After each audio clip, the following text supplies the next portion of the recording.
பேசுவதில்லை, அடபக்தியும் குறைவதும் இல்லை. காதலி பேசவும் இல்லை, என் காதல் குறைவதும் இல்லை.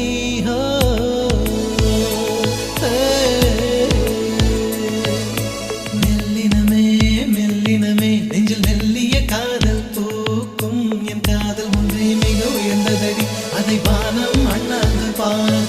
நான் தூர தெரியும் வானம், நீ துப்பட்டாவில் இழுத்தாய். என் 25 வயதை ஒரு நொடிக்குள் எப்படி அடைத்தாய்?